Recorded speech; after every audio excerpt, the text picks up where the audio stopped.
এবং আম, সেটা আমাদের প্রেস কনফারেন্স পরে সেটা পাঠিয়েও দেওয়া হয়।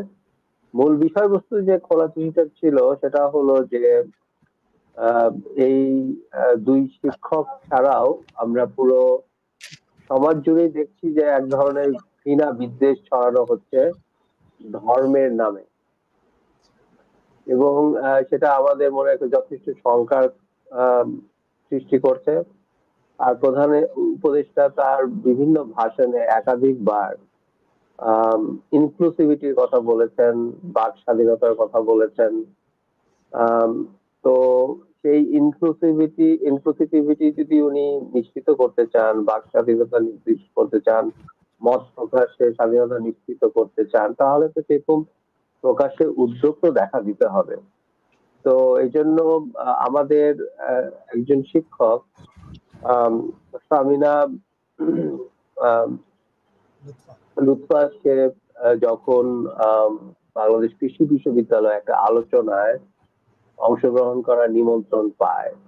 বাংলাদেশ কৃষি বিশ্ববিদ্যালয় সামিনা লুৎফার জন্য একটা অন্যরকম আবেগের জায়গা, কারণ তার বাবা মার চাকরি সূত্রে সে সেখানে বড় হয়েছে এবং সেখানে তার সবকিছুই তার পরিচিত।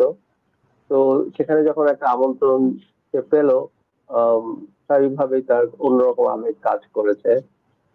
কিন্তু খুবই দুর্ভাগ্যের বিষয়, আমন্ত্রণ পাওয়ার দু একদিনের মধ্যেই দেখা গেল সামিনা লুৎফাকে ধর্ম বিদ্বেষী এবং অন্যান্য আরো বেশ কুৎসিত কিছু বিষয় আহ, নিয়ে এসে তার সাথে আম, আম, তাকে আহ, অন্যরকম ভাবে চিত্রায়ন করে কুৎসিত ভাবে প্রচার চললো।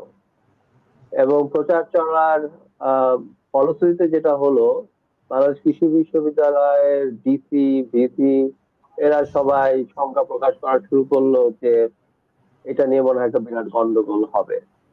তখন আয়োজকরাও একটু ভড়কে গেল এবং গতকালকে বিকেলে সেই অনুষ্ঠানটা হওয়ার কথা ছিল, সেটা বাতিল হয়ে গেল। তো তাহলে আমরা কি দেখতে পেলাম? যে এই মত প্রকাশের স্বাধীনতা আহ সবই এখন হুমকির মুখে পড়ে গেল। যে একজন শিক্ষক, তাও হচ্ছে গিয়ে সামিনা লুৎফা, আমরা জানি যে এই শিক্ষক নেটওয়ার্কের পক্ষ থেকে আন্দোলনের পুরোভাগে সবসময় ছিলেন। এবং সব জায়গায় তাকে সবসময় দেখা গেছে এই স্বৈরাচারী রেজিম পতনের মূলে শিক্ষক নেটওয়ার্কের সাথে সাথে তারও একটা অগ্রণী ভূমিকা ছিল।